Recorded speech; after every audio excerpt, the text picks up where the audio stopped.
Hey guys, tonight we begin with a subject that once decided who lived, who died, and who got dramatically drowned in the village pond: witchcraft.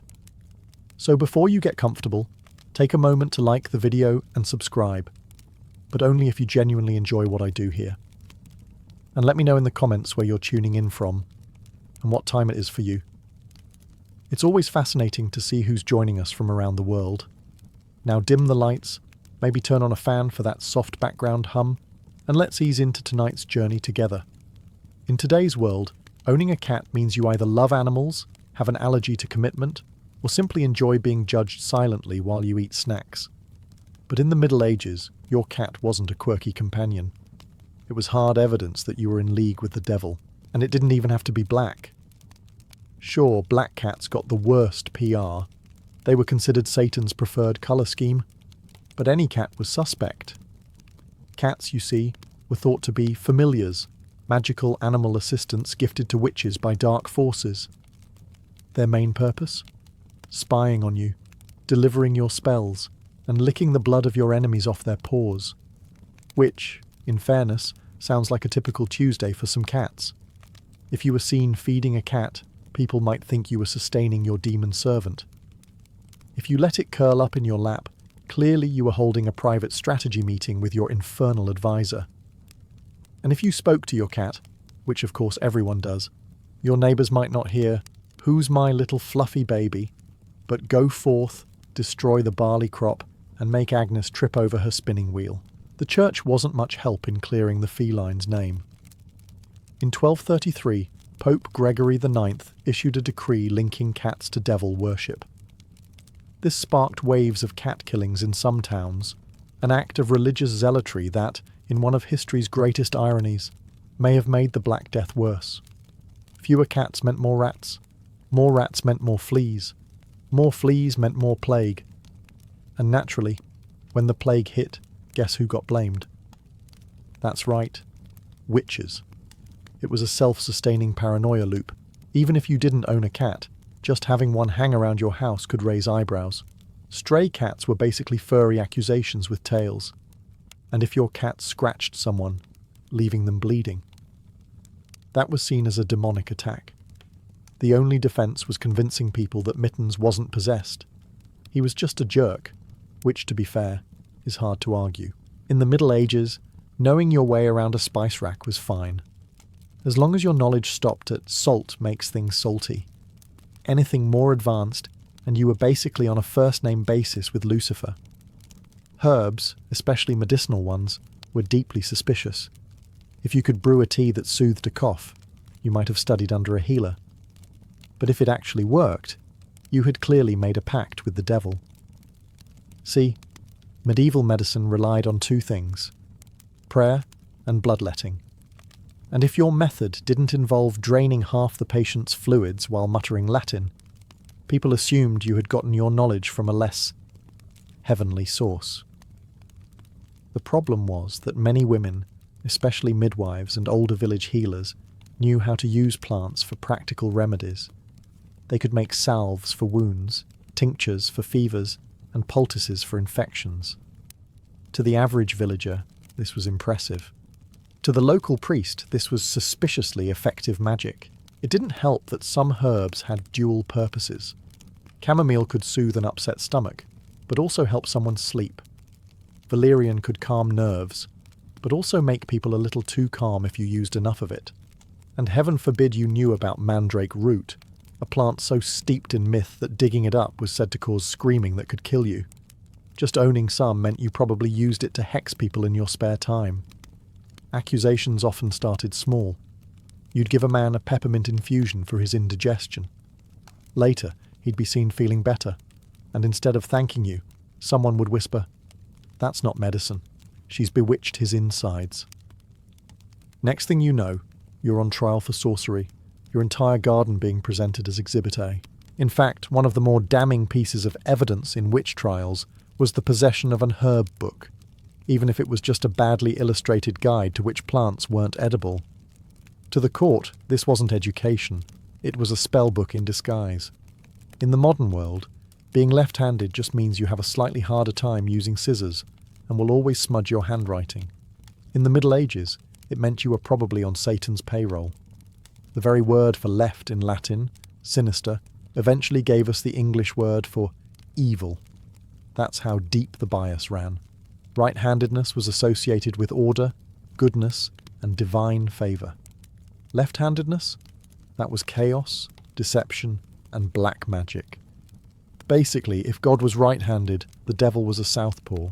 If you wrote with your left hand, you were writing backward. A suspicious skill that looked unnatural to medieval eyes. And let's be honest, medieval handwriting already looked like a series of arcane runes, so doing it left-handed probably looked like you were channeling dark forces. It didn't help that being left-handed made you stand out. People didn't like different in the Middle Ages. They liked exactly the same as the rest of us, so we can all sleep at night knowing nobody is secretly summoning storms. If you picked up a tool, a cup or a weapon with your left hand, you might hear someone mutter, "Mark my words, that one's trouble." Church art didn't do you any favours either. In religious paintings, Christ was often shown blessing with his right hand, while devils, sinners, and the damned were depicted using their left. So if you so much as stirred a pot counterclockwise with your left hand, someone in the village might start pre-writing your confession. Even combat wasn't safe territory. If you fought with your left hand, people didn't think, "Oh, they're a skilled and unpredictable warrior." They thought, only a witch would switch the sword to their bad hand and still win. Which is flattering, but also life-threatening.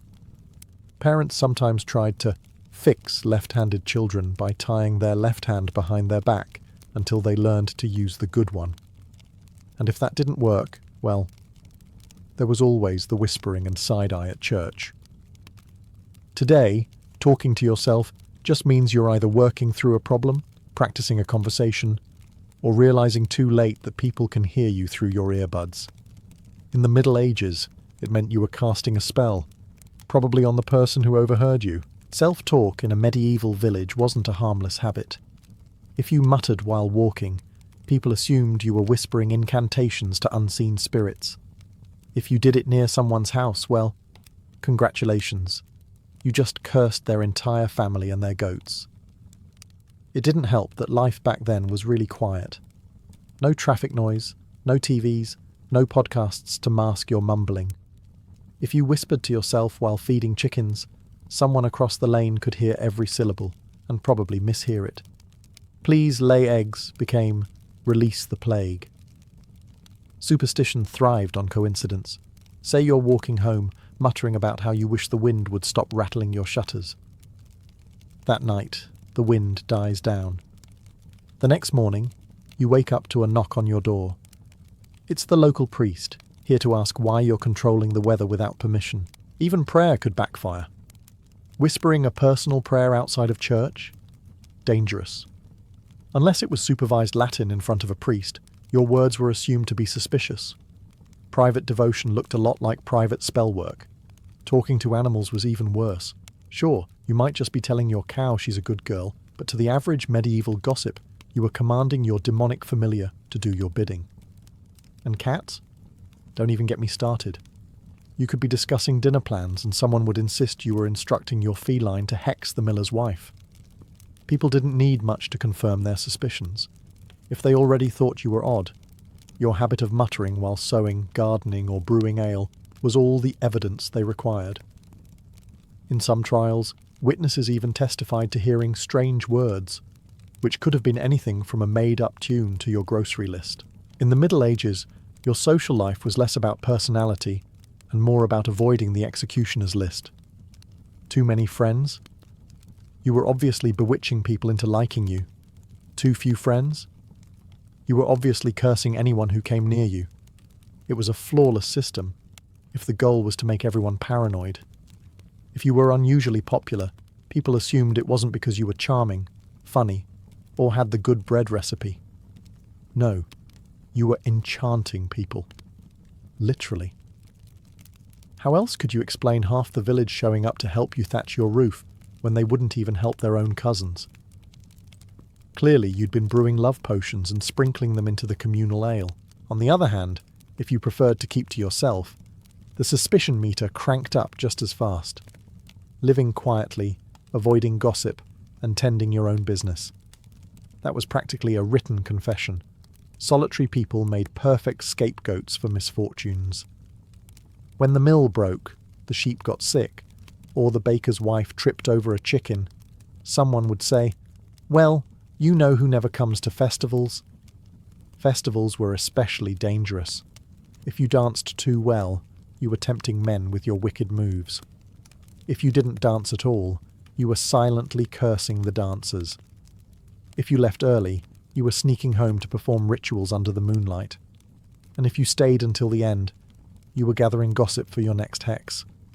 Even family ties couldn't save you. If your relatives were popular, people might say you were leeching off their good reputation through magic. If your relatives were disliked, well, witchcraft clearly ran in the bloodline. The worst part was, you couldn't really change how you were perceived. Trying to even things out only made you look more suspicious. Go from shy to social? You'd been converted by dark forces. Go from social to quiet? You'd made a new pact and were plotting something big. In the Middle Ages, midwifery was one of the few respected roles a woman could have. Respected, that is, right up until something went wrong. Then it instantly became witchcraft in disguise. A midwife's job was to deliver babies, and given medieval survival rates, this was about as safe and predictable as juggling lit torches while blindfolded. If the baby and mother survived, clearly you'd called on dark powers to grant them life. If the baby didn't survive, clearly you'd sacrificed it to those same dark powers. It was a win-win for the accusers. The paranoia ran deep. Birth was dangerous in the Middle Ages, and no one understood biology well enough to separate bad luck from intentional malice. Complications like breech births, infections, or postpartum bleeding were common, and since someone had to be blamed, the midwife was the easiest target. It didn't help that midwives knew about herbs and remedies to ease pain or speed labour. These were often the same herbs used in other suspicious activities, so a birthing tonic looked a lot like a witch's brew. And heaven forbid you used anything unusual, like chanting, gentle massage, or, worst of all, boiled water. Such extravagance was proof you were doing something unnatural. Midwives also saw a lot of, well, everything. They knew private details about families, including who had been pregnant, who mysteriously wasn't anymore, and which child bore a suspicious resemblance to the blacksmith instead of the husband. This kind of knowledge made people nervous. In a society where gossip travelled faster than disease, "she knows too much" could quickly turn into "she knows too much because she talks to demons." Sometimes, the accusation didn't even start with the family involved. A jealous rival, a spurned suitor, or a cranky neighbour could accuse a midwife of witchcraft simply to ruin her livelihood. All it took was one bad outcome, or one healthy baby whose parents didn't like you, and the whispers began.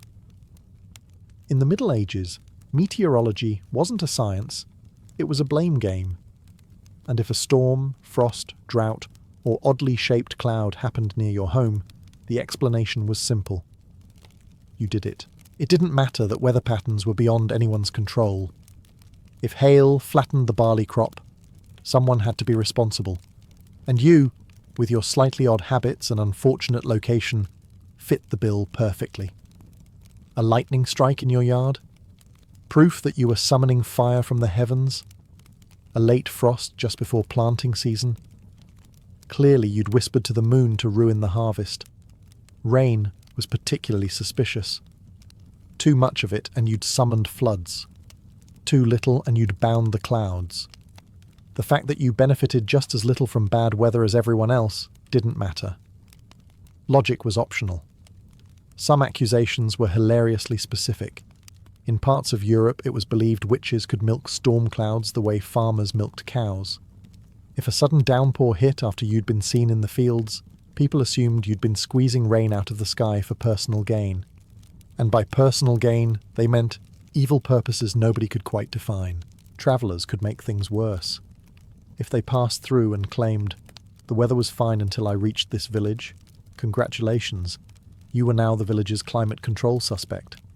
No one questioned the traveller's honesty, because why would a stranger ever lie? Church sermons also fanned the flames. Priests sometimes preached that witches could steer storms to punish sinners or protect their own crops. So if your garden looked better than your neighbour's after a season of bad weather, you might as well start packing for your trial. Your only real defence was luck, and not living near any major weather events. But in a time before accurate forecasting, that was like trying to avoid puddles while walking blindfolded through a rainstorm. Eventually, nature would turn against you, and the villagers would follow. In the Middle Ages, your skin wasn't just skin. It was evidence. A mole, a freckle, a birthmark, or any odd bump could be interpreted as a witch's mark, proof that you'd signed a contract with the devil. Forget written agreements. Medieval demons apparently preferred to initial their deals directly on your body. These so-called witches' marks were thought to be where a witch's familiar, their animal-shaped demon sidekick, would suckle. Yes, really. If you had a mole near your arm or neck, the story went that you were feeding your demonic pet like some sort of infernal cat cafe. Birthmarks, especially unusual ones, were equally dangerous. A strawberry-shaped mark? That was the devil's brand. A dark freckle? A secret portal for evil spirits? An oddly shaped scar? Clearly the result of a midnight ritual gone wrong. And heaven help you if the mark vaguely resembled a symbol. The moment someone said, "It looks like a crescent moon," you might as well start practicing your innocent yet doomed expression. Witch hunters even had a professional method for finding these marks. During interrogations, they'd strip the accused and poke at anything suspicious with a needle. If the spot didn't bleed or hurt, that was proof it was unnatural. Of course, nerves vary on the skin, so sometimes you just didn't feel the poke, and congratulations, you were now guilty. It wasn't just about where the mark was. It was about whether you could explain it. If you said you'd been born with it, people assumed you were born a witch. If you claimed it appeared later in life, clearly it had shown up after your pact with dark forces. Either way, your argument didn't stand much of a chance against mob logic. Some unlucky souls were even accused because of perfectly normal beauty marks. What might get you a modelling contract today would have gotten you a front row seat at your own execution back then.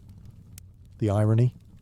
Those same marks were sometimes considered lucky in other cultures, but medieval Europe wasn't exactly known for embracing alternative viewpoints. In the Middle Ages, medicine was basically a coin toss, except the coin was weighted heavily toward death. Recovery was slow, painful, and often more dangerous than the original illness. So if you healed someone quickly, you clearly weren't following the approved medieval medical procedure. Bleed them, pray over them, and hope they didn't die of an infection from the leeches. The logic went like this. Illness came from God, either as a test or a punishment. Therefore, curing someone too swiftly was interfering with divine will. If you managed to fix a fever overnight, that wasn't a blessing. It was sorcery. This put healers in a bind. If they worked slowly and patients suffered, they were just doing their job. But if they worked too efficiently, they were meddling in unnatural ways. It was the medieval version of no good deed goes unpunished. Herbalists were especially at risk. A tea made from willow bark could bring down a fever in hours. And since no one understood it contained a natural painkiller, basically medieval aspirin, people assumed the only explanation was magic. And not the fun, sparkly kind, the kind that came with pitchforks and torches. Even pure coincidence could doom you. Let's say the baker's wife has been bedridden for a week, and you bring her some soup. She drinks it, feels better, and gets up the next morning. Instead of thanking you, she and half the village are now debating whether you used a resurrection spell. Congratulations, your chicken broth is now legally a curse, and heaven forbid you healed someone the local priest didn't like. If the patient was unpopular, their recovery might be seen as proof you were helping the wrong sort of people. Suddenly, you weren't just a witch. You were in league with the village troublemakers too. To make matters worse, some healers did keep their recipes secret, not because they were magical, but because they didn't want others stealing their trade. Unfortunately, secrecy was all the proof anyone needed to accuse you of occult knowledge. In the Middle Ages, life expectancy wasn't exactly generous. but that didn't mean you could get away with your husband dying too soon. If you found yourself widowed at a young age, the villagers weren't going to say, "What a tragedy." They were going to say, convenient. Marriage back then was a practical arrangement. A husband's death often meant property changing hands, debts vanishing, and, most suspicious of all, a woman suddenly having more independence than was considered safe. In a society terrified of women making their own decisions, being a young widow was practically an engraved invitation for witchcraft accusations. If your husband had been ill for months, it was suspicious. You'd let the sickness linger so you could inherit his land. If he died suddenly, that was even worse. Clearly you'd poisoned his ale or whispered him into the grave with some bedtime hex. And of course, the condition of your late husband's soul was also up for debate. If he died peacefully, you'd lulled him into the afterlife with your dark charms.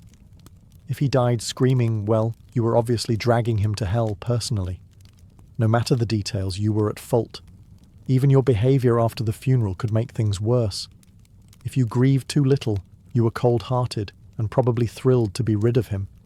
If you grieved too much, you were overcompensating to hide your guilt. If you moved on quickly, you'd clearly planned the whole thing. And if you didn't remarry, you were probably living off the devil's pension. Some widows were accused simply because they had the audacity to survive their husbands. In an age when men were seen as protectors, a woman doing just fine on her own meant she must have unnatural help. Spoiler: unnatural help was code for witchcraft. Of course, widowed men didn't face this same scrutiny. If a man remarried 3 weeks after his wife's funeral, people said, well, he needs someone to cook for him. If a woman remarried quickly, she was labelled a black widow, sometimes literally. In the Middle Ages, unusual was a very low bar.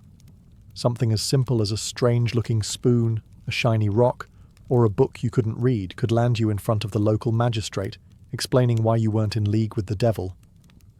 The rule of thumb was simple. If people didn't recognise it, it was dangerous. And since most villagers' experience with technology stopped at the plough, that covered quite a lot. A compass? Witchcraft? A magnifying glass? Sorcery? A seashell? Even if you lived hundreds of miles from the coast? Obviously a cursed object from a mermaid you'd bribed with your soul. Jewellery was especially risky. If you wore a ring with an unfamiliar design, people assumed it was a talisman that let you summon storms or read minds. And heaven help you if it was engraved in a language no one recognised, even if it was just bad Latin from the local blacksmith who thought he was clever. Books were even worse. Since literacy rates were abysmal, the average person saw writing as a suspicious art form, like drawing symbols for demons to interpret. An herbal guide could be mistaken for a spell book, and a family recipe written down might be seen as a dangerous grimoire for summoning delicious yet evil pies. Sometimes the unusual object was just something foreign. Trade goods from other regions could be exotic and beautiful, but they also screamed, "I've been somewhere strange and picked up otherworldly knowledge." A carved figurine from a distant market might be seen as a protective charm. Not for you, but for the demonic forces you were allegedly working with. Of course, there was also the problem of forgetting you even owned the thing. Many witch trials included an accused person being shocked when an inquisitor pulled something from their home and declared it evidence. An odd-shaped rock, a dried plant, or a bottle of oil. You might think, that's just something my aunt left me. But to the court, it was practically Exhibit A in the case of you versus the eternal flames of damnation. In the Middle Ages, timing wasn't just important for comedy. It was the difference between being a harmless villager and being the devil's jester. Laugh at the wrong moment, and you might as well start gathering kindling for your own execution. If you laughed during a church service, that was practically a signed confession. The devil, they said, was whispering jokes in your ear to distract the faithful. Never mind that the priest had just mispronounced something in Latin so badly it sounded like he was blessing a goat. Your smirk was now solid evidence of demonic possession. Funerals were another minefield. People expected solemn grief, but if you happened to smile or chuckle, maybe because a pallbearer tripped, or because you remembered something funny the deceased once said. The village gossip chain instantly shifted into overdrive. "She's not sad," they'd say. "She's pleased, because she caused it." Even harmless moments could turn dangerous. Imagine the miller is telling a boring story about his grain shipments, and you zone out, thinking about something else entirely. You suddenly laugh at your private thought, and now everyone assumes you're sharing an inside joke with your invisible demonic familiar. Sometimes the suspicion wasn't even about what you laughed at, but when you didn't laugh. If the lord of the manor told a joke and you didn't force out a chuckle, people wondered if you were silently cursing him. So either you laughed too much, too little, or in the wrong tone, all of which could apparently be classified as witchcraft. And heaven forbid your laugh itself sounded strange. A loud cackle, a snort, or an unusually high-pitched giggle was an open invitation for accusations.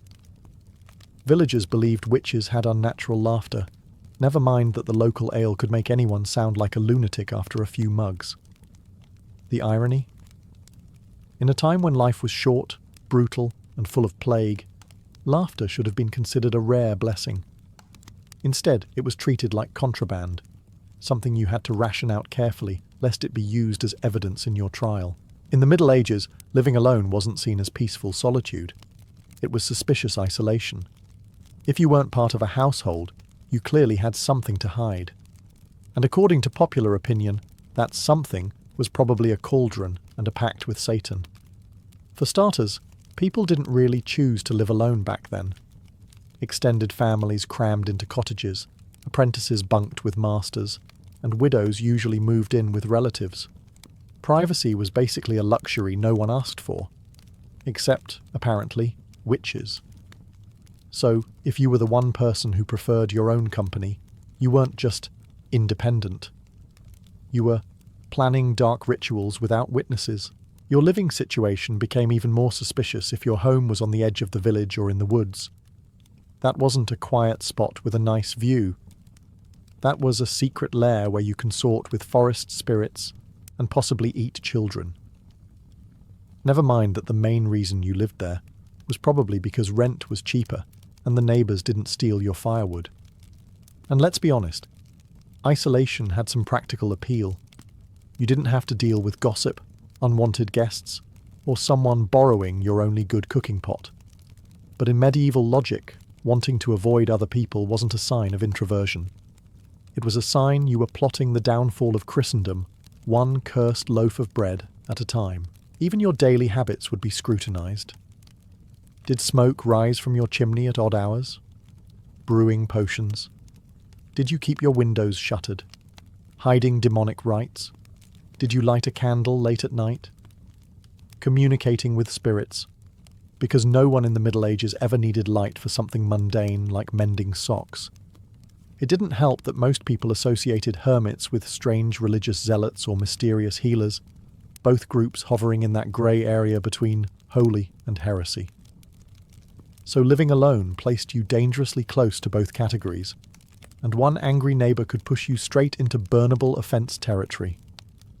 In the Middle Ages, making a prediction, any prediction, was like walking into a tavern, announcing you had plague, and expecting people to buy you a drink. It just wasn't going to end well. You didn't have to predict something dramatic like the king's assassination, or the end of the world. No, the bar was much lower. Guess that it might rain tomorrow? Witch. Say you think the harvest will be bad this year? Witch. Casually mention that old Thomas should probably fix his roof before winter. Congratulations, you just hexed his house. The problem was that people remembered when you were right, but conveniently forgot the dozen times you were wrong. If you said there'd be a storm and a week later lightning hit the church steeple, it didn't matter that you were just commenting on the weird clouds. Clearly, you had bent the weather to your will. Even completely obvious predictions could get you in trouble. Anyone with eyes could see the sky darkening and smell rain on the wind, but if you mentioned it aloud before it started, you'd be accused of summoning it. And if you happened to be carrying anything remotely suspicious at the time, say, a walking stick or a basket of herbs, you might as well skip to the trial phase, Some predictions weren't even about the weather. If you guessed someone's cow might be pregnant, you were reading the signs, which was just medieval speak for consulting unholy forces. And if the cow later gave birth to a calf with any odd markings, people would swear you'd cursed it for your own dark amusement. The irony was that certain respected professions had to predict things. Shepherds, farmers, and sailors all made educated guesses about the seasons, the tides, and the winds. But if you weren't in one of those jobs and you displayed even a hint of foresight, you were a threat to the natural and church-approved order. Worst of all, predicting anything good could be just as dangerous as predicting disaster. If you said, "The baby will be a boy," and it was, people would ask how you knew. And in the absence of biology textbooks, the answer was obvious: magic. In the Middle Ages, growing old wasn't automatically respected. It was tolerated at best, suspicious at worst. And if you lived past the age when you could work the fields, bear children, or stir a pot without spilling half of it, you were in dangerous territory. Because in a world where survival was tough, people liked tidy explanations for unusual things, and living too long practically screamed sorcery. You see, most people didn't make it past 40. If you were still shuffling around at 70, the question wasn't, "What's your secret?" It was, "Whose soul did you steal to get here?" Longevity was viewed less as the result of good genetics and more as the byproduct of dark pacts, especially if you looked spry enough to carry your own firewood. The risk only grew if you outlived most of your peers. With fewer people around to remember your youth, you could be cast as anything in the village's collective memory. The mysterious midwife, the bitter neighbour, the woman who once muttered something about rain in 1346 and was eerily correct. By the time you hit your 80s, you weren't a person anymore. You were a walking, talking repository of suspicious stories. Even the normal signs of aging worked against you. Wrinkled skin, proof the devil had marked you. Failing eyesight, obviously the result of too many late-night rituals by candlelight. A hunched back. That's what happens when you've carried a cauldron around for decades. And let's not forget the medieval obsession with witches' teeth. If you were missing a few, people might assume you'd used them in potions. And heaven help you if you were still mentally sharp. In a society where most people couldn't read, knowing things, especially at your age, could only mean one thing: you were hoarding forbidden knowledge. You weren't wise, you were dangerous. To make matters worse, older women were particularly vulnerable. Without a husband to protect them, they were seen as socially adrift, and therefore more likely to be spending time with less reputable company, like spirits or demons. The year was 1119, and the Holy Land stood at a fragile crossroads. The First Crusade had ended 2 decades earlier, leaving a scattering of Christian-held territories in a region still brimming with hostility. The streets of Jerusalem might have felt safe within the city walls, but beyond them, the roads leading to sacred sites were perilous. Pilgrims, poor farmers, noble ladies, even repentant knights, were being ambushed by bandits, enslaved by raiders, or simply killed for their meagre possessions. Every journey to the Holy Sepulchre risked becoming a one-way trip. Into this dangerous world stepped a French knight named Hugues de Payan. A man of deep piety but also clear-eyed practicality, Hugues saw that swords could serve Christ as well as prayers. With 8 fellow knights, he swore a solemn oath in the presence of the Patriarch of Jerusalem, to live as monks, to fight as soldiers, and above all, to protect pilgrims making their way to holy places. This was no small commitment. The men renounced personal wealth, took vows of poverty, chastity, and obedience, and pledged their lives to a cause that could end at any roadside ambush. Their headquarters was no ordinary lodging. King Baldwin II granted them quarters on the Temple Mount, in a wing of the former Al-Aqsa Mosque, believed by Crusaders to stand on the site of King Solomon's temple. From this sacred location, the knights took their name, the poor fellow soldiers of Christ and of the Temple of Solomon, or simply the Knights Templar. Their appearance was stark and symbolic, a plain white mantle for purity, marked with a bold red cross for martyrdom. They were not wandering mercenaries. They were an armed brotherhood, accountable only to the Pope himself. This made them immune from local political squabbles, a fact that would both empower them and, in time, make them dangerous to their enemies. In their early years, the Templars were few in number and modest in resources, relying on donations from nobles in Europe who saw them as the Church's sword arm in the East. But word of their courage began to spread. Pilgrims spoke of white-cloaked knights riding fearlessly into danger, cutting through ambushes like avenging angels. In an age when faith and war were inseparable, the Templars embodied both. Holy men who carried Bibles in their hearts and steel in their hands. It was the beginning of an order that would grow far beyond its humble origins, building a legacy of castles, wealth, and mystery that would haunt history for centuries. Long before swords were drawn in the Holy Land, another group had already planted its roots in Jerusalem, not as warriors, but as caregivers. The Order of the Knights of the Hospital of St. John of Jerusalem, later known simply as the Hospitallers, began in the 11th century as a humble brotherhood, tending to sick and weary pilgrims. In a city sacred to three faiths, they offered medicine, food, and shelter without asking questions about a traveller's birthplace or past sins. But after the First Crusade in 1099, the world around them changed. The streets filled not only with pilgrims, but with soldiers, merchants, and spies. The air itself seemed thick with tension. The Hospitallers realized that compassion alone would not shield their patients from raiders or war. Under the leadership of Blessed Gerard, and later his successor Raymond Dupuy, the order transformed from a purely charitable mission into a militarized brotherhood.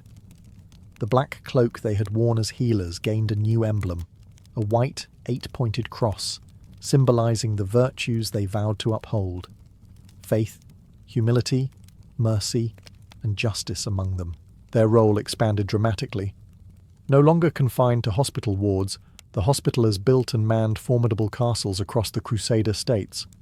Fortresses like Crac de Chevalier in Syria, whose walls would come to be feared by Muslim armies and admired by fellow Crusaders. Within these walls, their dual identity thrived. In one hall, they cared for the sick and wounded. In another, they trained with sword and shield, preparing for the next call to arms. Unlike the Templars, whose reputation rested heavily on elite battlefield prowess, the Hospitallers cultivated a balance between war and charity. A Hospitaller knight might spend one day defending a fortress tower from a siege and the next changing bandages in a hospital ward. This blend of martial skill and compassion won them widespread respect among both allies and, grudgingly, enemies. Papal recognition in 1113 cemented their independence, placing them under the direct authority of the Pope, free from local rulers' control. This autonomy allowed the Hospitallers to grow wealthy and powerful through donations of land and treasure from across Europe. Every noble who sought spiritual redemption found the Hospitallers a worthy cause to support. By the mid-12th century, the order had become a cornerstone of Crusader defence and logistics. They were not simply soldiers or medics. They were the lifeline of the Crusader states, standing watch over both the living and the dying, in a land where the two were often only a sword's length apart. While the Templars and Hospitallers were already well established in the Holy Land, the Order of Brothers of the German House of St. Mary in Jerusalem, better known as the Teutonic Knights, was born from a more specific need: to serve German-speaking pilgrims and crusaders. The year was 1190, and the Third Crusade was raging. Outside the besieged city of Acre, the conditions were grim. Disease, heat, and wounds claimed more lives than swords. Among the chaos, a group of merchants from Lübeck and Bremen erected a field hospital under a simple tent of ship sails. Its mission was humble but vital: to care for their countrymen in a foreign land where language barriers could mean the difference between life and death. What began as a makeshift infirmary soon grew into a recognized order. In 1198, under the blessing of Pope Innocent III, the Teutonic Knights were formally established as a military monastic order, blending the Hospitallers' healing mission with the Templars' martial discipline. Their habit was striking: a white mantle bearing a bold black cross, a stark contrast to the sunburnt sands of the Levant. Initially, their numbers were small, and their influence limited compared to the older orders. But they had one advantage: strong ties to the Holy Roman Empire. Many of their recruits were seasoned German knights, loyal to their homeland's rulers and eager to carry imperial prestige into the Crusader states. They built hospitals, fortified outposts, and joined major campaigns, often fighting alongside their Templar and Hospitaller counterparts. Yet the Holy Land would not be their final stage. The Teutonic Knights soon turned their gaze north and east, where pagan tribes still resisted Christianization. In the early 13th century, they embarked on the Baltic Crusades, carving out a Crusader state along the shores of the Baltic Sea. There, they built towering castles of stone, imposed Christian rule, and engaged in decades of brutal warfare against the Prussians, Lithuanians, and Samogitians. In both the Holy Land and Europe, the Teutonic Knights combined fierce military campaigns with an organised, almost bureaucratic approach to governance. They were not just warriors, they were colonisers, administrators, and master builders. Their order's rigid discipline, German efficiency, and unyielding faith made them a formidable force, admired by allies, feared by foes.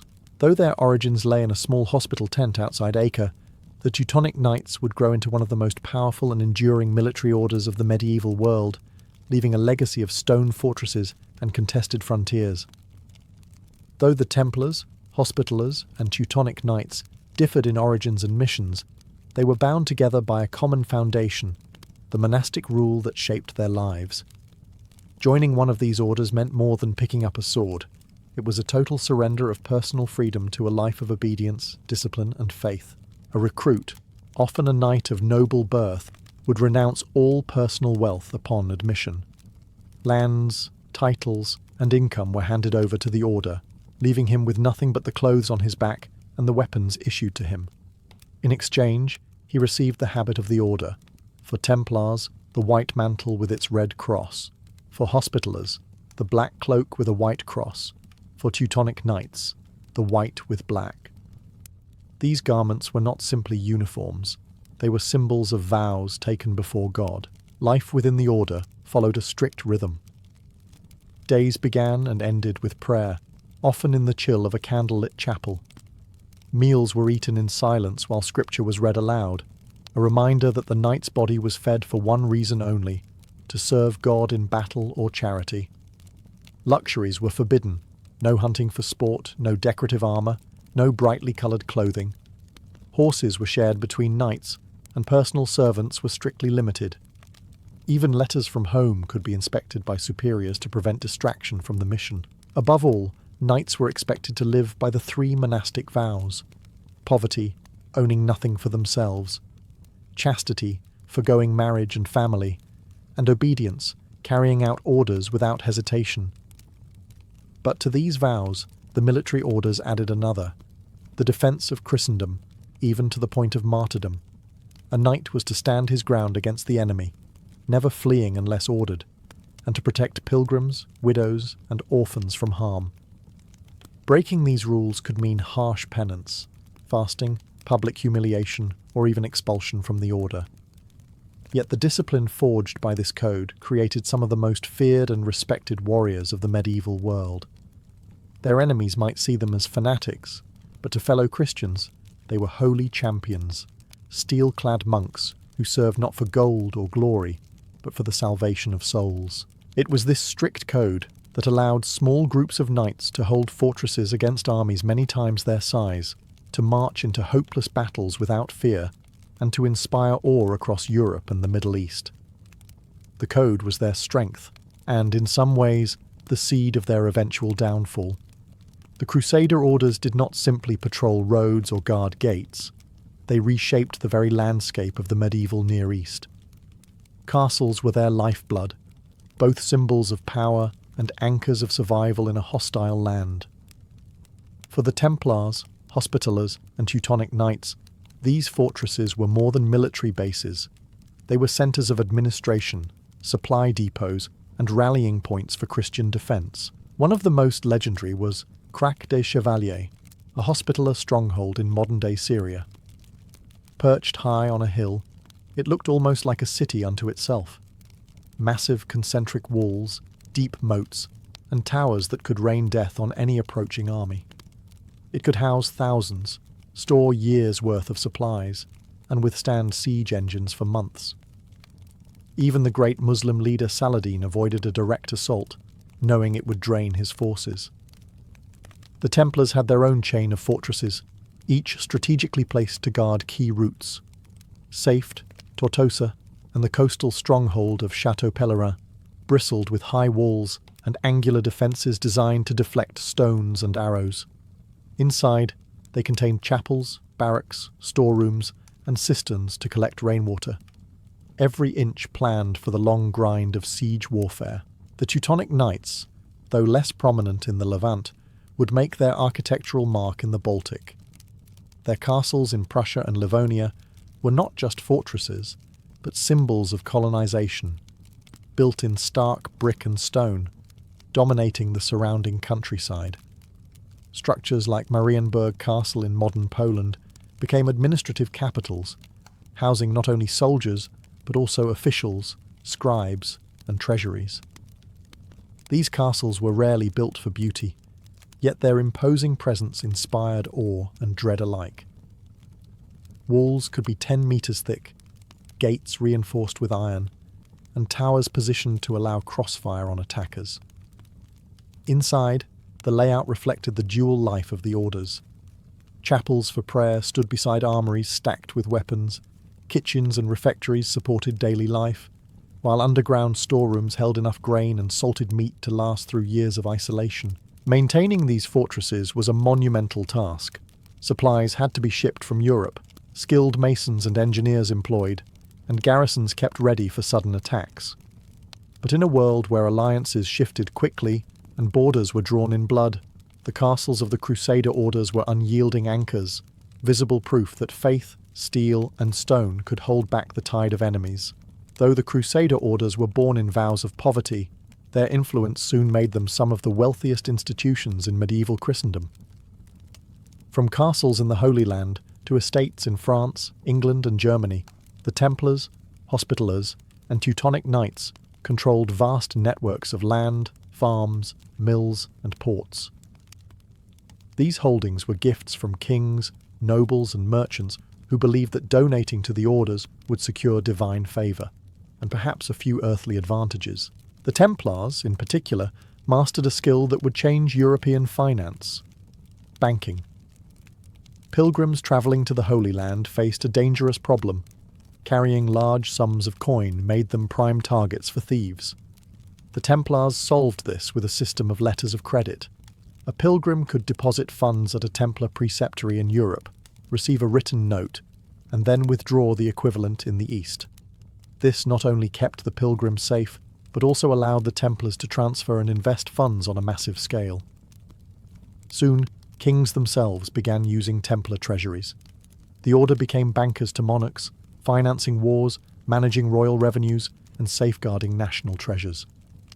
Their network of fortresses doubled as secure vaults, each garrison a heavily armed branch office.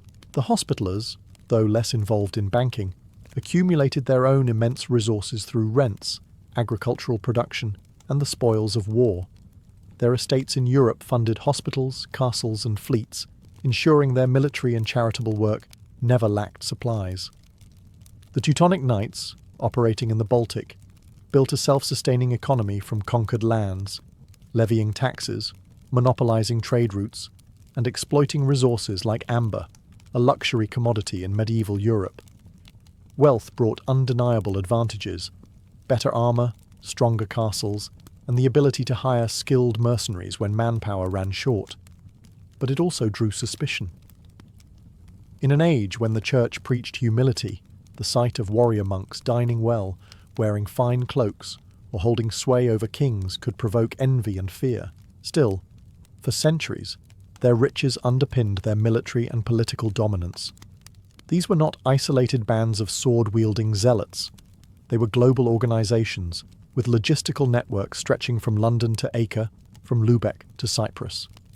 Their coin could buy ships, armies, and influence, making them as much a force in medieval politics as on the battlefield. In the Crusader era, Gold and faith marched hand in hand, and the military orders knew better than anyone how to wield both. The military orders were forged in the crucible of war, and their reputations were sealed on blood-soaked battlefields. From the Levant to the Baltic, the Templars, Hospitallers, and Teutonic Knights fought in some of the most desperate campaigns of the medieval world, often as the shock troops who could turn the tide, or as the last to stand when all hope was gone. One of the Templars' most famous moments came at the Battle of Montgisard in 1177. King Baldwin IV of Jerusalem, stricken with leprosy, led a vastly outnumbered force against Saladin's army. The Templars charged with ruthless precision, shattering the Muslim vanguard and throwing Saladin's ranks into chaos. The victory was a stunning display of discipline over numbers, cementing the Templars' legend as fearless warriors. The Hospitallers earned their own immortal glory during the Siege of Rhodes in 1480, centuries after the loss of the Holy Land. Facing a massive Ottoman fleet and tens of thousands of soldiers, the Hospitallers held out for weeks, their walls battered but unbroken. Every breach was met with sword and shield, and their blend of medical care and martial ferocity kept the defenders fighting even as casualties mounted. The Teutonic Knights, meanwhile, shifted the theatre of war northward. Their defining moment came at the Battle of Grunwald in 1410, when they faced a combined Polish-Lithuanian force. The clash was one of the largest in medieval Europe, and for the Teutonic Order, it ended in disaster. Their Grand Master fell, thousands of knights lay dead, and their power in the Baltic began to wane. Yet even in defeat, their disciplined formations and heavy cavalry charges were remembered as models of medieval warfare. The orders also played crucial roles in less famous but equally vital campaigns, defending supply lines in the Holy Land, escorting pilgrims through enemy territory, and launching raids deep into hostile lands to disrupt enemy logistics. Their mobility, training, and iron discipline allowed them to fight both in open field battles and in grueling sieges, adapting to terrain and circumstance. In victory, they were hailed as God's champions. In defeat, they were martyred in the eyes of their supporters. Their banners, whether bearing the red cross, the white eight-pointed cross, or the black cross, became rallying points on battlefields from Jerusalem to Prussia. These campaigns, both glorious and tragic, carved the orders into the stone of history, not just as monks or warriors, but as symbols of an era when faith and war marched as one.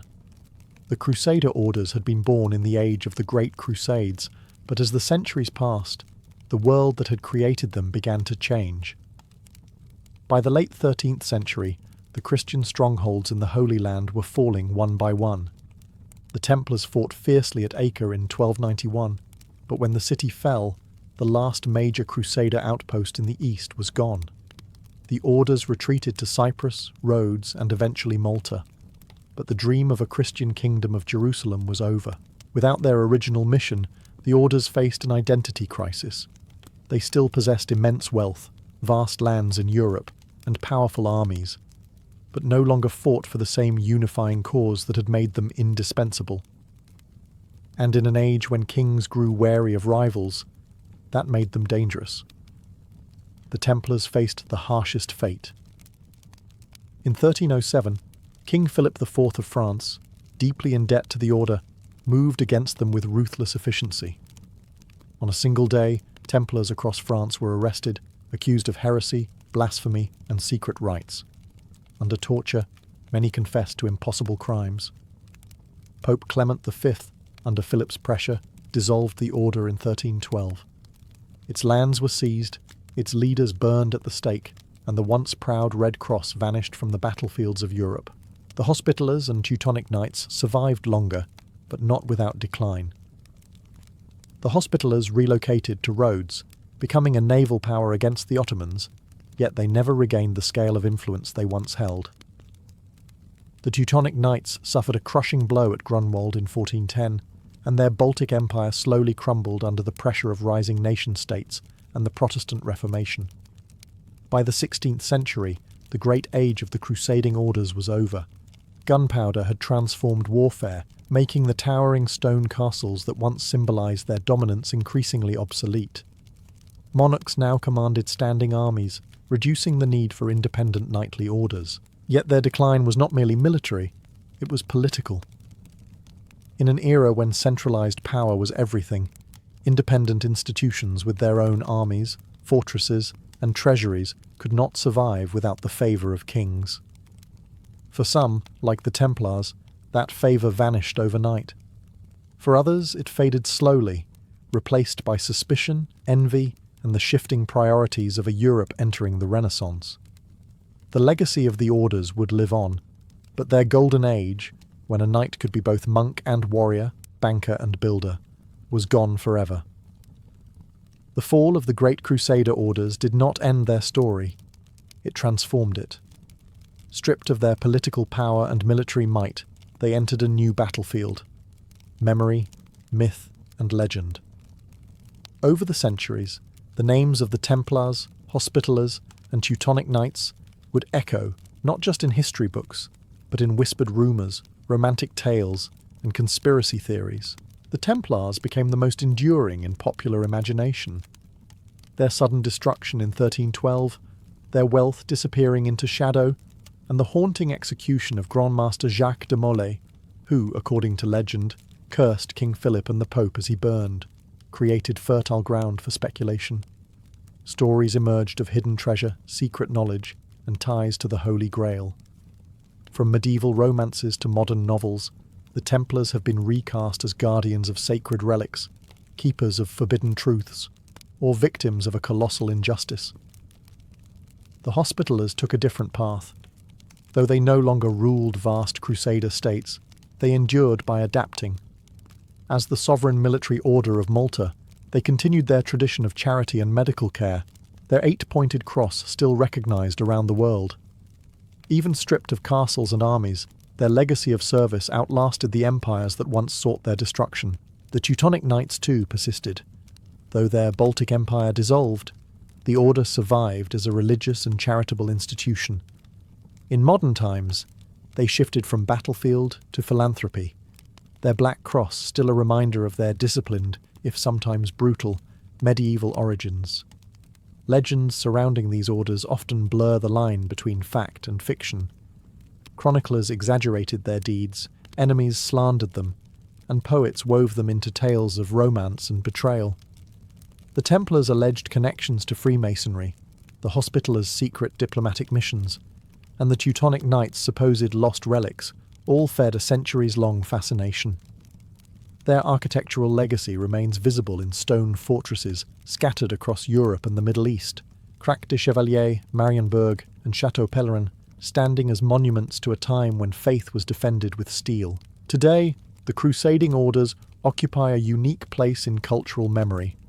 They are part history, part myth, symbols of both the piety and brutality of the medieval world. Whether seen as holy warriors, ruthless conquerors, or mysterious guardians of ancient secrets, they continue to capture imaginations, proof that, though their banners no longer fly in battle, the Crusader orders have never truly left the stage of history. The story of coffee in the Ottoman Empire begins not in Istanbul, but far to the south, in the rugged mountains of Yemen. By the early 16th century, Yemeni Sufi mystics had already been brewing the roasted beans as a way to stay awake during long nights of prayer. From the port of Mocha, this strange dark drink began its journey northward, carried in the holds of merchant ships along the Red Sea trade routes. When coffee first reached the imperial capital, it was unlike anything the Ottomans had tasted before. Tea was not yet common, and wine was forbidden by Islamic law, so this bitter, aromatic brew occupied a unique space. It was neither intoxicating nor bland. It awakened the mind while keeping the body alert, making it a natural companion for conversation, reflection, and work. The earliest cups in Istanbul were served in the private chambers of the elite. Palace kitchens experimented with the drink, perfecting its preparation in small copper pots known as kezve, and serving it in delicate porcelain cups without handles. The Ottomans quickly elevated coffee to an art form. Finely ground beans were simmered slowly over low heat, often sweetened and sometimes spiced with cardamom. The brewing process became almost ceremonial, a performance in miniature. Coffee's arrival coincided with a period of intense cultural flourishing in the Ottoman capital. Istanbul in the mid-1500s was a melting pot of languages, faiths, and trades, its markets teeming with goods from 3 continents. Coffee fit perfectly into this cosmopolitan atmosphere. Merchants from Syria, Yemen, and Egypt found eager customers among Istanbul's residents, who were always keen to sample the latest luxury from abroad. At first, coffee remained a drink for the wealthy and well-connected. Bags of beans were expensive, and brewing required specialized utensils. But its popularity grew rapidly, and soon the demand outstripped the palace walls. Traders began importing coffee in bulk, and enterprising vendors prepared it for common citizens. What had once been a rare indulgence of the court started appearing in workshops, markets, and street corners. By the time the first public coffee houses opened in Istanbul in the 1550s, the drink had already transformed from an exotic curiosity into a social necessity. In just a few decades, coffee had not only entered Ottoman life, it had begun to reshape it. From humble Yemeni origins, it was on its way to becoming the beating heart of urban culture in one of the world's greatest empires. By the mid-16th century, coffee had spilled beyond the confines of elite households and palace kitchens, and Istanbul was ready for a new kind of social space. The city's bustling streets, lined with spice markets, bathhouses and mosques, now gained an entirely new fixture: the public coffeehouse. The earliest recorded establishments appeared around 1554, founded by 2 enterprising men from Aleppo and Damascus. They recognized that coffee was more than a drink. It was a reason for people to gather. In these modest shops, small copper pots simmered over glowing charcoal, filling the air with a rich, earthy aroma. Wooden benches lined the walls, and customers sat shoulder to shoulder, sipping from porcelain cups as they engaged in conversation, watched storytellers, or played backgammon. These coffee houses were revolutionary for Ottoman urban life. Until their arrival, most public gathering spaces were tied to religion, trade, or leisure activities like the bathhouse. The coffeehouse created a neutral ground, open to merchants, artisans, scholars, soldiers, and travellers alike, where social boundaries could blur. A janissary might find himself sharing a table with a poet, or a merchant might overhear a debate between 2 theologians. The atmosphere was lively, often accompanied by the clack of game pieces, the rhythmic recitation of poetry, or the laughter of friends exchanging gossip. A single cup of coffee might last an hour, giving patrons ample time to talk, listen, and observe. Unlike taverns, which served alcohol, coffee houses encouraged clear-headed discussion, making them safe havens for both spirited debate and quiet reflection. Coffeehouse owners quickly learned that the environment mattered as much as the drink. Many decorated their spaces with carpets, lamps, and calligraphy. Some hired musicians or storytellers to keep patrons entertained. Others became known for their particular brewing style or for adding unique spices to the coffee. It didn't take long for these establishments to spread across the empire. From the capital to provincial towns, coffee houses became landmarks in the urban landscape. They served as morning meeting spots for tradesmen, afternoon retreats for scholars, and nighttime stages for performers. But their openness also attracted attention from the authorities. Here, conversations could wander from harmless poetry to sharp political critique. Within just a few years of their rise, coffee houses would become both cherished centres of community and suspect arenas in the eyes of the state, a dual reputation that would follow them for centuries. From their earliest days, Ottoman coffee houses became more than places to drink coffee. They were stages for culture. In a city where literacy was prized but not universal, these spaces brought the arts to life through performance. The moment you stepped inside a well-known coffeehouse in Istanbul's Tahtakale or Üsküdar districts, you might be greeted not by a merchant calling for orders, but by the rhythmic, almost hypnotic voice of a storyteller. Storytellers, known as medders, were masters of the spoken word. With a cane in hand and a scarf over their shoulder, they shifted effortlessly between characters, mimicking voices and weaving tales drawn from Ottoman history, folklore, and the wider Islamic world. They could make sultans seem as human as a neighbour, and turn everyday mishaps into comedies that had the entire room laughing. Coffeehouses gave these performers a platform, and in return, the meadows gave coffeehouses their soul. Poetry, too, thrived in these smoky rooms. Patrons recited verses by the great Ottoman poets like Baki and Fuzuli, or improvised their own in a spirit of friendly competition. Poetic duels, where two wordsmiths exchanged witty couplets on the spot, were as exciting as any backgammon match. The slow sipping of coffee seemed to encourage both the patience to listen and the creativity to speak. Music was another frequent guest. Some coffeehouses became known for the soft strains of the oud or ney, their melodies blending with the low murmur of conversation and the clink of cups. In certain venues, shadow puppetry performances, karagos and hasivat, would draw crowds in the evenings, their playful banter and social satire making both children and adults laugh. These artistic gatherings blurred the lines between entertainment and education. Stories carried moral lessons, poems conveyed philosophical reflections, and songs preserved oral traditions. For many, the coffeehouse was not just a social venue, but an informal school, one where you could learn history, language, and wit without ever opening a book. As word of these vibrant gatherings spread, artists and intellectuals began to seek out coffeehouses as places to test new ideas, refine their work, or simply find an audience. In this way, the Ottoman coffeehouse became a cultural hub, part theatre, part classroom, part salon, where creativity could thrive in the warm glow of oil lamps and the steady scent of freshly brewed coffee. While poetry and storytelling gave Ottoman coffeehouses their cultural prestige, games gave them their everyday heartbeat. Step into one on a late afternoon, and you'd hear more than just the hum of conversation. You'd hear the sharp clack of backgammon pieces, the shuffle of playing cards, and bursts of laughter as friends teased each other over a well-played move. Backgammon, or tavla, reigned supreme. Its origins stretched back centuries, and in the Ottoman coffeehouse it became more than just a pastime.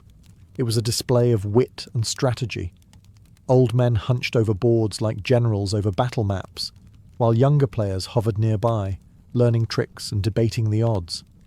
The rhythmic roll of dice was as much a part of the coffeehouse soundscape as the simmering sezvi. Chess also held a place of honour. Patrons who fancied themselves intellectuals would engage in slow, deliberate matches, drawing on tactics as old as Persia itself. A single game could stretch for hours, accompanied by sips of coffee and murmured analysis from onlookers. For many, these games were not just entertainment.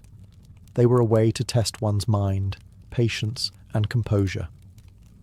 Card games, often imported from Europe, added variety to the leisure mix, though they occasionally sparked moral debates. Some religious scholars frowned upon their association with gambling, yet in many coffeehouses they were played in a friendly spirit, with wagers limited to pride and bragging rights. Leisure in the coffeehouse extended beyond the games themselves. It was in the pauses between moves, in the long, companionable silences, and in the quiet observation of passers-by through open doors. Here, men escaped the pressures of work and family for an hour or two, finding comfort in routine. Regulars had their favourite spots, and friendships deepened over countless shared cups. The coffeehouse was also a place where news was traded as quickly as gossip. Merchants shared rumours about market prices, travellers brought tales from distant provinces, and political developments often arrived here before they were formally announced. A game board might pause mid-match while a patron recounted a new decree from the palace or a scandal from the court. In the Ottoman coffeehouse, leisure was never idle. Every game, every chat, and every sip of coffee wove together into a rich tapestry of daily life, a blend of competition, camaraderie, and the unhurried pleasures that made these establishments indispensable to the rhythm of the city. As Ottoman coffeehouses flourished, they became more than cultural salons and gaming parlours. They evolved into political nerve centres. The same qualities that made them ideal for poetry and leisurely debate also made them perfect for the exchange of political ideas. In an empire that stretched across 3 continents, Information travelled in fragments, rumours, and whispers, and the coffeehouse was where those fragments came together. Inside, merchants from the bazaar discussed changes in tax policy. Janissaries shared grievances about their pay, and clerks speculated on shifts in the Sultan's court. A single conversation might jump from the price of grain to the latest military campaign, weaving together local concerns with imperial affairs. The coffeehouse gave ordinary citizens, who had no place in the halls of power, a forum to voice opinions and measure the mood of the city. This openness, however, did not escape the attention of the authorities. Sultans and their viziers quickly recognized that coffeehouses could act as incubators for dissent. Political satire, woven subtly into a storyteller's tale or a shadow puppet play, could carry sharper criticism than any public speech. News, real or exaggerated, spread rapidly from one coffeehouse to another, often faster than the state could control. Some rulers tried to curb the influence of these establishments. In the 17th century, Sultan Murad IV famously banned coffee entirely, sending soldiers to patrol the streets for violators. The official reasoning was moral. Coffee was accused of fostering idleness and moral decay, but the underlying concern was its role in gathering politically minded crowds. Still, even under such bans, coffeehouses often operated in secret, their doors closing quickly at the sight of patrols, the aroma of brewing coffee hidden behind the smell of cooking. Despite intermittent crackdowns, the political life of the coffeehouse persisted. In many ways, it was the Ottoman equivalent of a public square combined with a newsroom. Ideas could be tested here, grievances aired, and alliances forged over shared cups. By the 18th century, the authorities realized that coffeehouses were too deeply ingrained in urban life to eliminate. Instead, some rulers placed informants among the patrons, listening to the flow of conversation and reporting back to the palace. In this way, the coffeehouse remained both a symbol of free exchange and a reminder that in the Ottoman Empire, even the most casual conversation could carry weight in the corridors of power. One of the most remarkable features of the Ottoman coffeehouse was its ability to bring together people who, outside its doors, might never share the same space. In a society layered with social, economic, and professional divisions, the coffeehouse blurred boundaries in ways few other institutions could. A typical Istanbul coffeehouse in the 17th or 18th century might host an astonishing mix. A bearded imam pausing between lessons at the mosque, a wealthy silk merchant from the bazaar, a weathered sailor fresh from the docks, a janissary in full uniform, and a poet seeking inspiration. Here they sat side by side on wooden benches, sipping from the same kind of cup, listening to the same storyteller, laughing at the same witty remark. This social mixing was partly due to coffee itself. Unlike wine, it carried no religious prohibition, and unlike lavish feasts, it was affordable to most city dwellers. A single serving cost little, making it accessible to apprentices, artisans, and labourers. At the same time, the refined preparation and elegant presentation appealed to scholars, officials, and members of the elite. Occupations often shaped coffeehouse clientele. Certain venues became unofficial headquarters for specific trades. Porters gathered in one, scribes in another, sailors in a third. Yet even in these specialized settings, visitors from outside the trade were welcome, drawn in by the warmth of the stove in winter or the cool shade in summer. Religious and ethnic diversity also played a role. In cosmopolitan cities like Istanbul, Aleppo, and Salonika, Muslims, Christians, and Jews sometimes shared the same coffeehouse, especially in neighbourhoods where trade and travel brought communities into close contact. Though tensions could flare, the shared rituals of ordering, serving, and drinking coffee often smoothed over differences, at least for the length of a cup. This mingling of classes and communities was both the charm and the danger of the coffeehouse. For ordinary people, it offered a rare chance to hear perspectives far beyond their own circle. News from distant provinces, gossip from the palace, or philosophical musings from a learned stranger. For the authorities, however, the idea of janissaries chatting freely with merchants, or artisans debating with scholars, hinted at a dangerous levelling of social hierarchies. Still, it was precisely this blend of voices that gave the Ottoman coffeehouse its unique energy.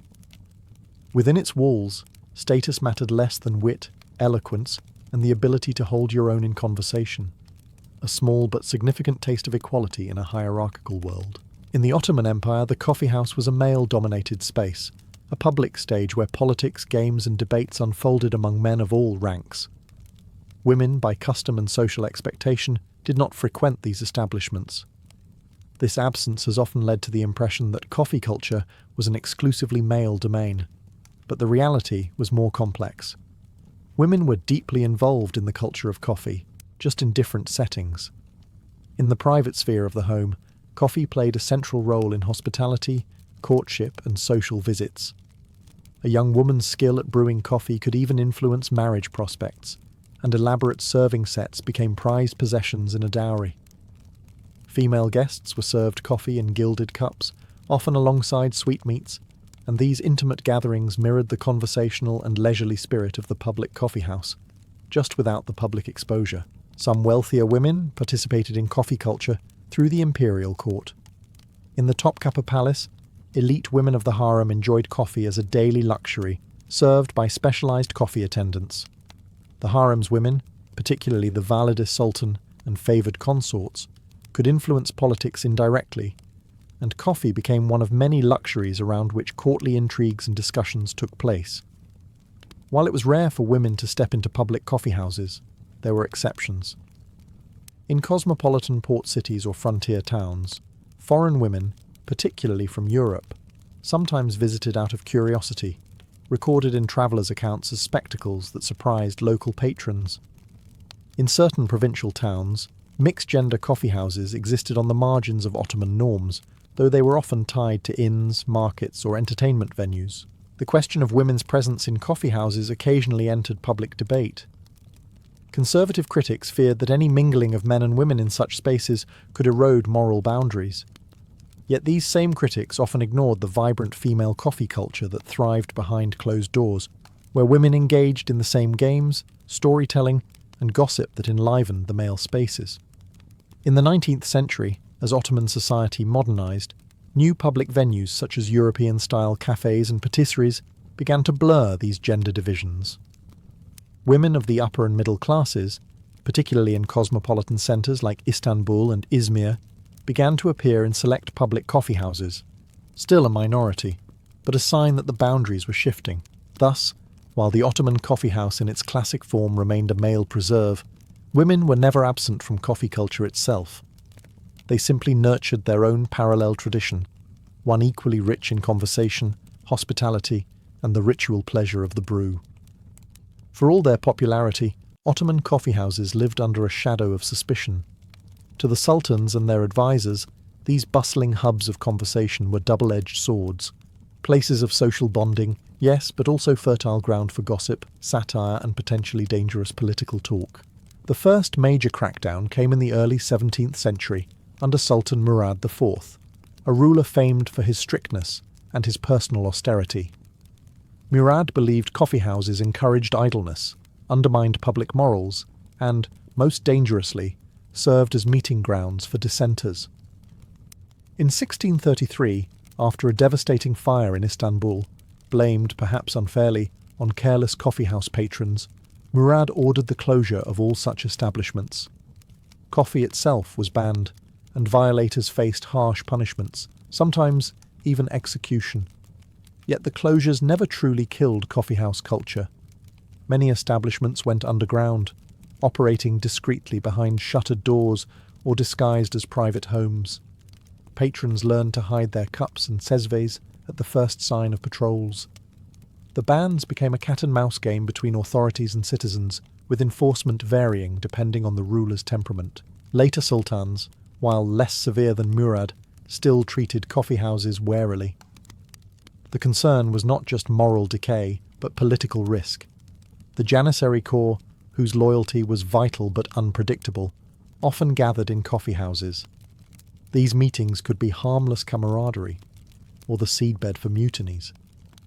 In times of unrest, shutting down coffeehouses became an easy way for the government to disrupt potential conspiracies.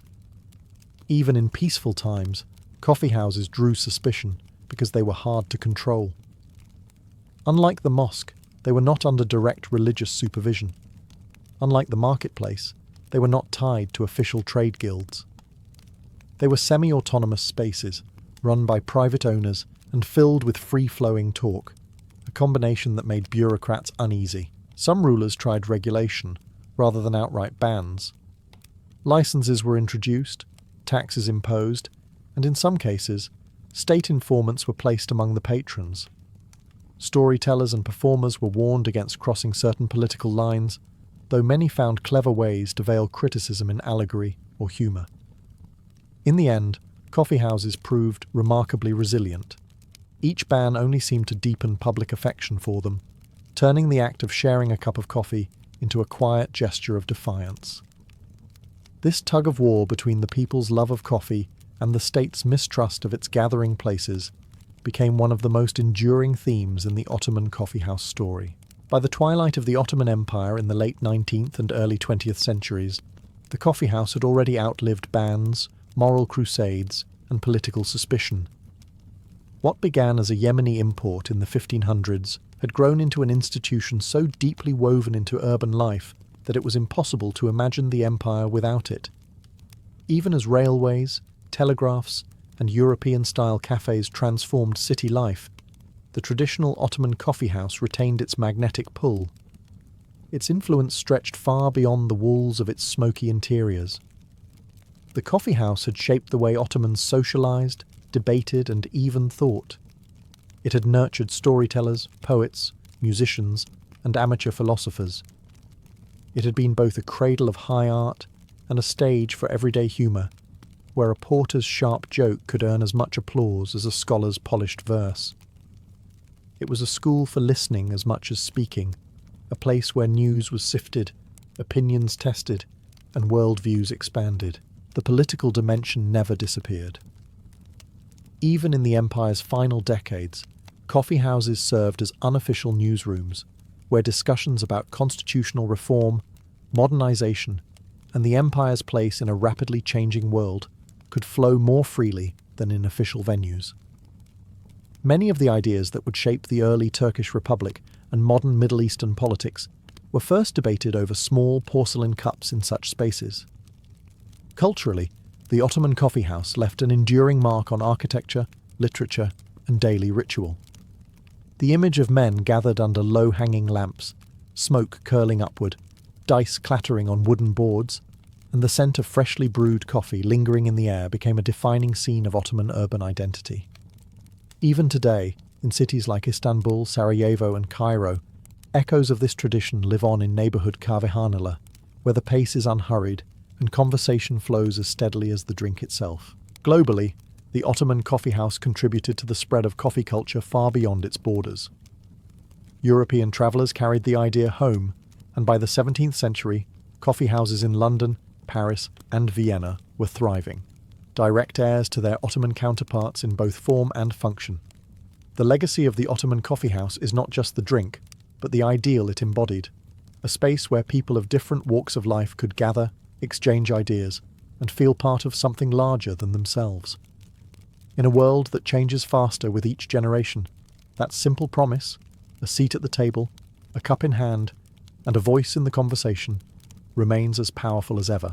For the samurai, armour, known as yoroi, was far more than a shield against arrows and blades. It was a second skin, a portable biography, and a public declaration of loyalty.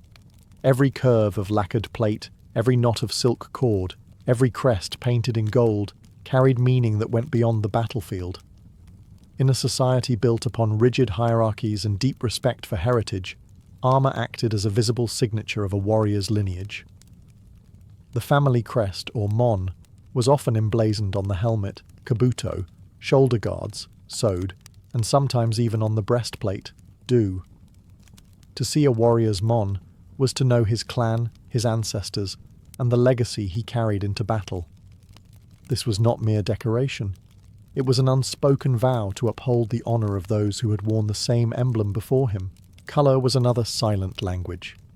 Certain hues were reserved for high-ranking families or carried symbolic associations. Crimson could signal courage and a willingness to shed blood for one's lord. Black lacquer conveyed dignity and gravitas. Gold leaf suggested both wealth and divine protection.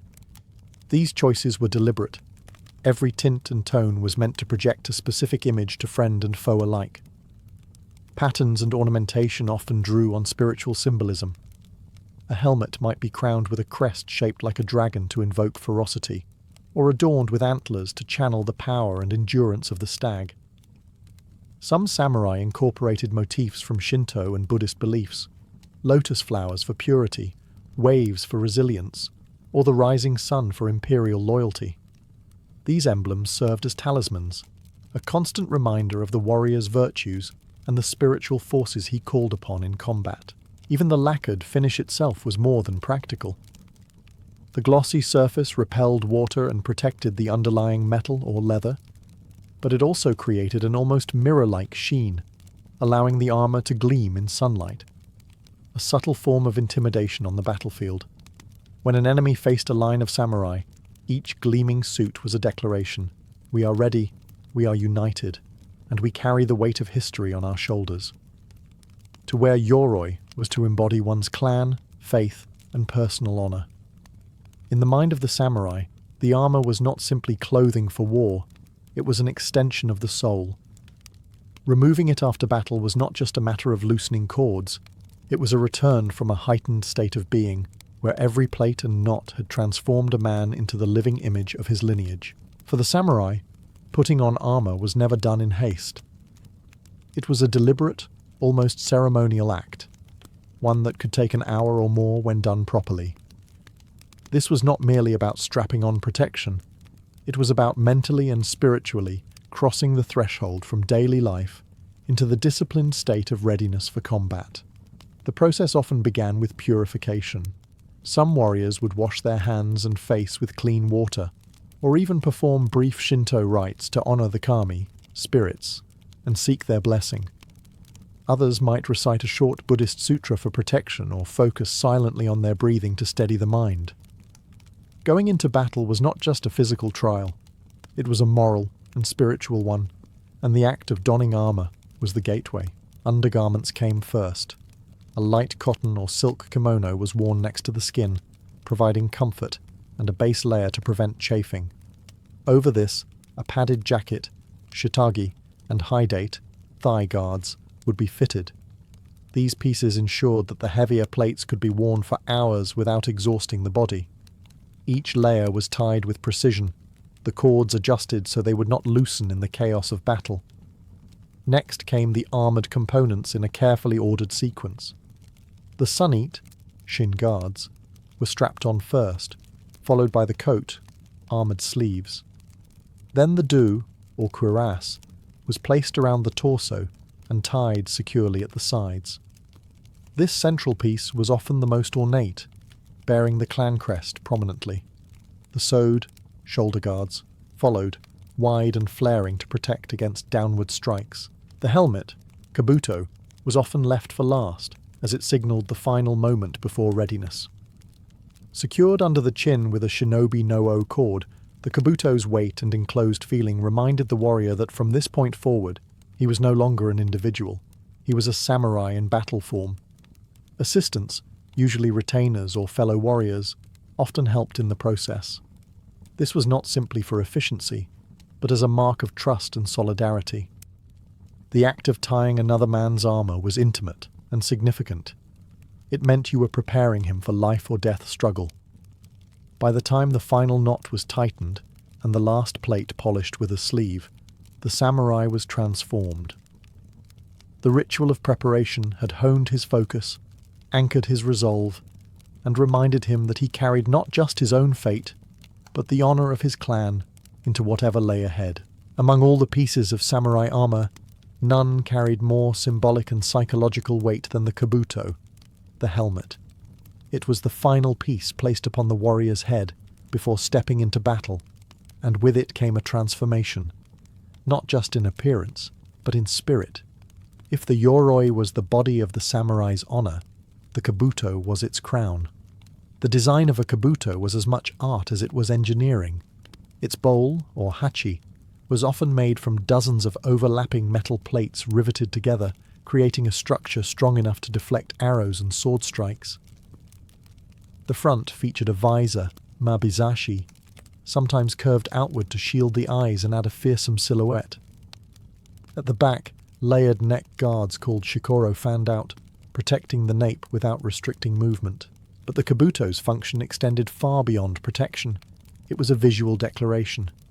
Many bore elaborate maedate, crest-like ornaments mounted on the front, which could take the form of gilded horns, fearsome demons, dragons, or stylized clan emblems. These designs were not random decoration. They were carefully chosen symbols meant to inspire allies, intimidate enemies, and proclaim the wearer's identity across the battlefield. A warrior advancing under a pair of towering antlers or a golden sunburst was instantly recognizable, even in the chaos of combat. Inside the kabuto, the ukabari, a silk or cotton lining, helped absorb sweat and provided comfort. The helmet was secured by the shinobi no-o, a cord tied firmly beneath the chin. This knot was critical. If too loose, the helmet could slip at a decisive moment, but if too tight, it could choke the wearer during exertion. Adjusting it was a small but deliberate act, signalling that the samurai was now fully enclosed in his warlike form. There was also etiquette in how the kabuto was handled. It was never placed carelessly on the ground or tossed aside. When not worn, it might rest on a lacquered stand, sometimes displayed in a position of honor in the warrior's home. In ceremonies, it was polished until it gleamed, reflecting the care and pride of its owner. The kabuto was more than just a piece of armor. It was a statement of readiness, a banner for the head, and often a family heirloom passed from one generation to the next. When a samurai lowered it onto his head, it was the final step in a transformation from man to warrior, sealing his role as both protector and representative of his clan's honor. If the kabuto was the crown of the samurai, the do, the cuirass, was its beating heart. This central piece protected the torso, the core of the warrior's body, where a single well-placed arrow or sword thrust could end a life. But the do was more than just protection. It was the canvas upon which a samurai displayed his clan identity, personal taste, and even his philosophy of combat. The do evolved over centuries, beginning as heavy iron or leather plates, and gradually transforming into the lacquered, segmented marvels of the Sengoku period. The armor was often constructed from horizontal lames, kozain, small scales of iron or hardened leather, laced together with silk cords in intricate patterns. These cords, called odoshi, were not just functional. Their colors carried symbolic meaning and could denote rank, clan, or battlefield role. Wearing the do followed its own etiquette. It was fastened around the torso with cords tied in precise knots, ensuring a snug fit without restricting breathing.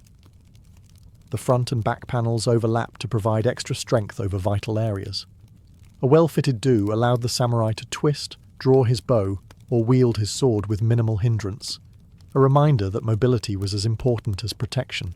The surface of the do was often a work of art. Some bore the family crest, mon, in gold leaf.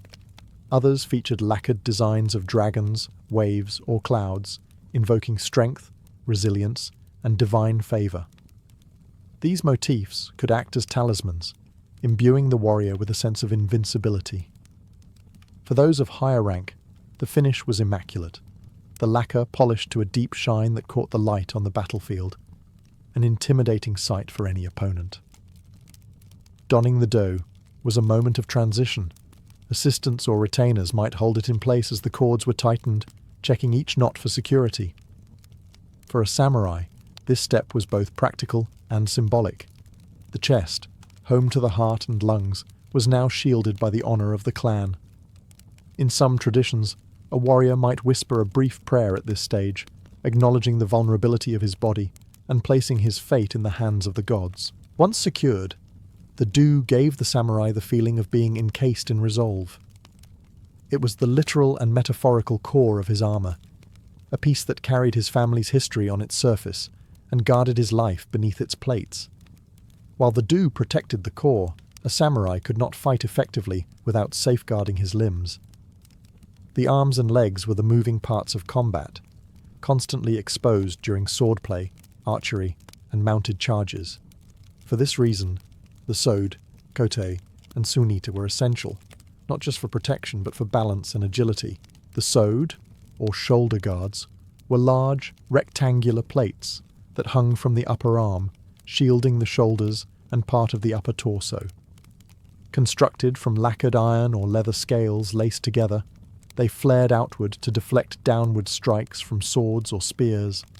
Their movement was carefully calibrated, loose enough to allow the arm to raise a bow or swing a katana, but secure enough to stay in place during rapid maneuvers.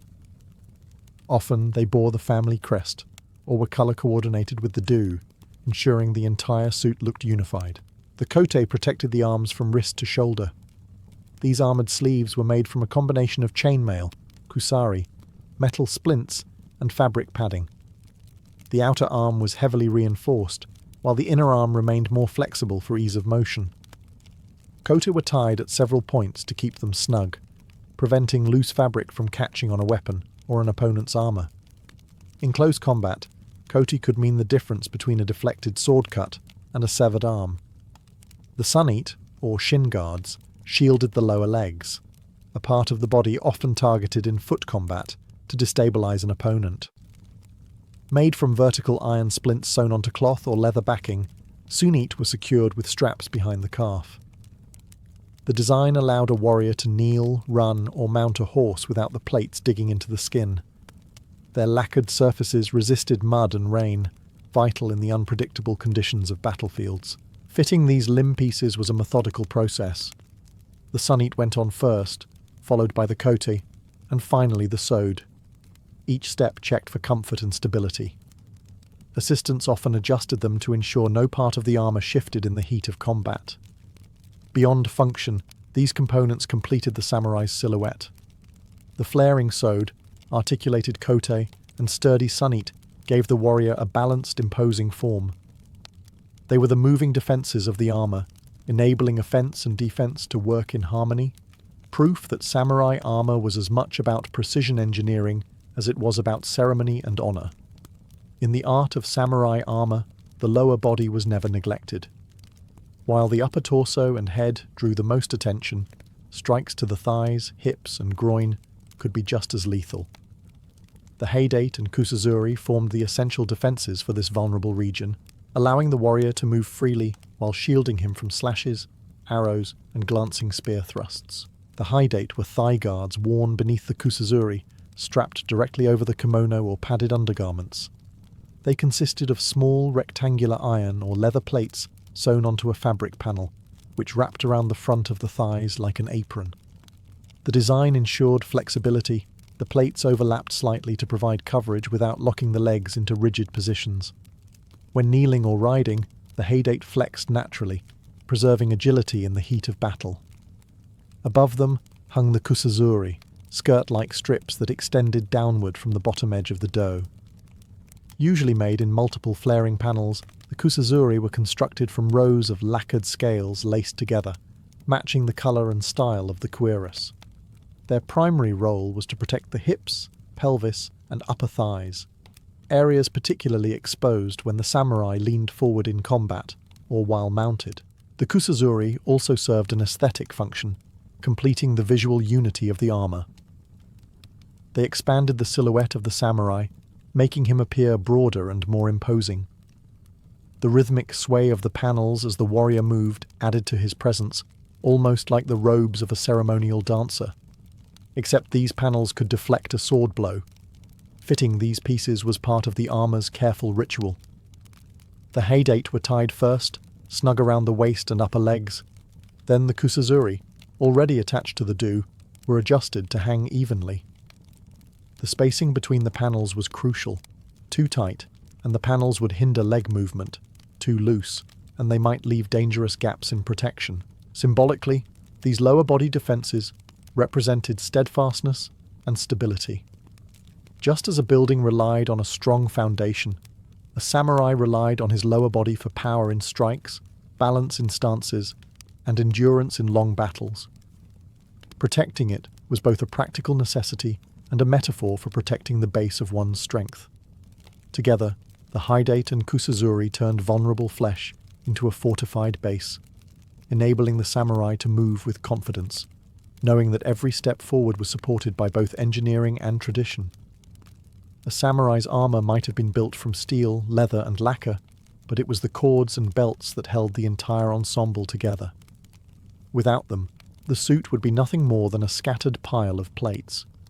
The obi, the broad belt, and the network of himo, armor cords, were the hidden lifelines of yoroi, binding not only its parts but also the warrior's sense of order, discipline, and composure.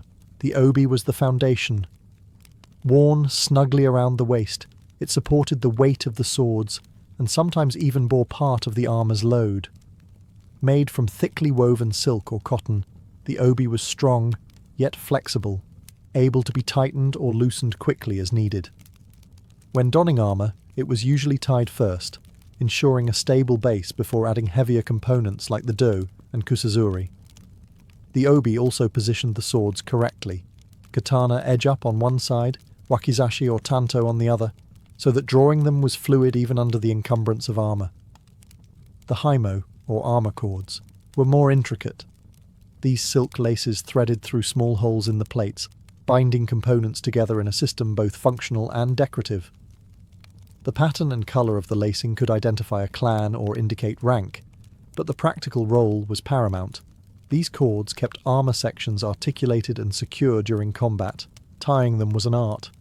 Assistants often helped weave and knot the cords, ensuring each section sat precisely where it should. A poorly tied knot could mean disaster in battle, a loose sewed flapping at the wrong moment, a shifting do that exposed the ribs. For this reason, tying armour was done with the same seriousness as sharpening a blade. Knots themselves carried etiquette.